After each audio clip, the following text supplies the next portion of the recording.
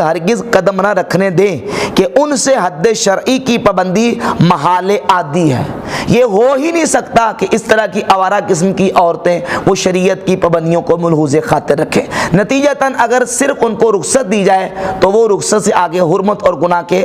رستے پہ چل پڑیں گی. وہ بے حیائیوں فحش سرائیوں کی خوگر ہوتی ہیں، منع کرتے کرتے اپنا کام کر گزریں گی، بلکہ شریف زادیوں کا ان آوارہ بدوضعوں کے سامنے آنا ہی سخت بیہودہ و بیجا ہے. صحبت بد زہر قاتل ہے، اور عورتیں نازک شیشیاں ہیں جن کے ٹوٹ جانے کے لیے ایک ادنا سی ٹھیس بھی بہت ہوتی ہے. تو اعلیٰ امام اہل سنت رحمۃ اللہ علیہ نے اس عبارت میں صاف لکھ دیا کہ وہ لوگ جو دف کا سہارا لے کر رخصت تلاش کر کے پھر دف سے آگے پتہ نہیں آگے کتنے قدم گزر جاتے ہیں، اور پورا جو موسیقی اور میوزک کی جو دھن پر نعت خوانی کرتے ہیں، یہ کرنا ہرگز جائز نہیں ہے. اسی طرح سائل نے سوال کیا کہ ایک میلاد خان ہے، واز ہے، میلاد خانی کرتا ہے، اپنے ساتھ نوجوان لڑکوں کو، امرد لڑکوں کو ساتھ ملا کے ان کی آوازوں کو اپنی آواز کے ساتھ ملا کے تو آوازیں مکس کر کے پورا راگ بنا کے وہ اس طریقے سے میلاد خوانی کرتا ہے. تو آیا کہ اس انداز سے میلاد خوانی کرنا جائز ہے؟ تو فتاوی رضویہ کی جلد 23 کے صفحہ 732 پہ امام اہل سنت رحمۃ اللہ علیہ نے اس کا جواب ارشاد فرماتے ایسا پڑھنا ممنوع ہے. یہ پڑھنا نہیں گانا ہے،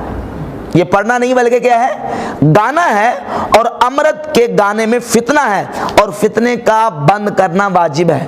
یعنی وہ لڑکا جس کو داڑھی اور مونچھیں نہیں آئیں، اس کا حکم عورت کی طرح ہے. وہ امرد ہے، اس کا حکم عورت اور لڑکی کی طرح ہے. جس طرح عورت اور لڑکی کو اس طرح مجمع عام میں لوگوں کے سامنے پڑھنے کی اجازت نہیں ہے، امام اہل سنت فرماتے ہیں کہ اگر وہ امرد لڑکا اس طرح پڑھے گا تو اس کا پڑھنا بھی محل فتنہ ہے، اور فتنے کا بند کرنا کیا ہے؟ واجب ہے. اس کو پڑھنے کی اس طرح اجازت نہیں ہے. اور آج ہمارے ہاں محافل نعت میں کیا ہو رہا ہے وہ سب آپ کے بالکل سامنے اور واضح ہے. صفحہ 734 پہ امام اہل سنت رحمۃ اللہ علیہ سے جو سوال پیچھے ہوا کہ ایک وہ شخص ہے کہ داڑھی منڈا ہے، فاسق و فاجر ہے، اور وہ فاسق و فاجر داڑھی منڈا جو ہے وہ اس طرح مجلس میں آ کے واز کہتا ہے، نعت خوانی کرتا ہے، میلاد پڑھتا ہے، میلاد خوانی کرتا ہے. تو اس کے بارے میں حکم شرعی کیا ہے؟ امام اہل سنت رحمۃ اللہ علیہ نے صفحہ 734 پہ جواب رقم فرماتے افعال مذکورہ سخت کبائر ہے،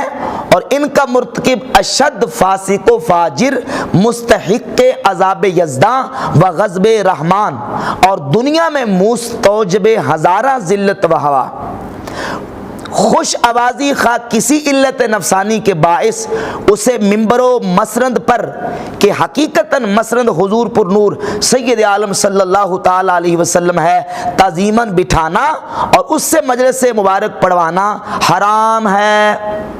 ایسا بندہ جو فاسق و فاجر ہے اعلانیہ طور پر، اس کو رسول اللہ صلی اللہ علیہ وسلم کی مسرند پر بٹھانا اور اس کو ممبر رسول پہ بٹھا کے اس سے مجلس اور محفل پڑھوانا، چاہے نعت کی صورت میں ہو یا میلاد خوانی کی صورت میں ہو، یا کسی بھی طریقے سے وہ لوگوں کو اور مسلمانوں کا واعظ اور مبلغ بن کے مسلمانوں کو واعظ کرے، ایسا اعلانیہ فاسق، چاہے وہ کتنا ہی پبلک اس کو لائک کرتی ہو اور چاہے وہ کتنا ہی نامور شخصیت کیوں نہ ہو، ایسے شخص کو مسرند بلند و ممبر رسول پہ بٹھانا فرماتے ہیں کہ حرام ہے۔ تبیین الحقائق و فتح اللہ المعین و تحتاوی علی مراکل فلاح وغیرہ میں ہے فی تقدیم الفاسق تعظیمہ وقد وجب علیہم اہانتہ شرعا، فاسق کو آگے کرنے میں اس کی تعظیم ہے، حالانکہ بوجہ فسق لوگوں پر شرعاً اس کی توہین کرنا واجب اور ضروری ہے۔ اور روایات موضوعہ پڑھنا بھی حرام، سننا بھی حرام۔ ایسی مجالس سے اللہ عز و جل اور حضور اقدس صلی اللہ تعالی علیہ وسلم کمال ناراض ہیں۔ ایسی مجالس اور ان کا پڑھنے والا اور اس حال سے آگاہی پا کر بھی حاضر ہونے والا سب مستحق غضب الہی ہیں۔ تو اعلیٰ عظیم البرکت فرماتے ہیں کہ کسی طرح بھی ایسے شخص کو ممبر رسول پہ بیٹھنے کی اجازت نہیں ہے، خواہ وہ واعظ بن کر بیٹھے، مبلغ بن کر بیٹھے، خواہ وہ میلاد خواں بن کے بیٹھے یا نعت خواں بن کے بیٹھے، داڑھی منڈا اعلانیہ فسق و فجور کرنے والا، اس کو ممبر پہ بیٹھنے کی اجازت نہیں دینی چاہیے۔ حضور مفتی اعظم ہند رحمۃ اللہ علیہ اعلیٰ عظیم البرکت کے شہزادے حضرت مفتی اعظم ہند مولانا مصطفیٰ رضا خان صاحب رحمۃ اللہ تعالی علیہ و نور اللہ مرقدہ فتاوی مصطفیہ کے صفحہ 448 پر ایک سوال کا جواب دیتے ہیں۔ سوال پیچھے صفحہ 447 پر موجود ہے کہ دف بجا کر قصائد، نعت اور حالت قیام میلاد شریف میں صلاۃ و سلام پڑھنا جائز ہے یا ناجائز؟ دف ماں جانج ہو تو کیا حکم ہے اور بلا جانج ہو تو کیا حکم ہے؟ یعنی اس کے ساتھ جو جانجر وغیرہ ہمارے ہاں یہ بجائی جاتی ہے، نعت خواں وغیرہ بجاتے ہیں، یہ بھی ہو تو پھر کیا حکم ہے اور یہ نہ ہو تو پھر کیا حکم ہے؟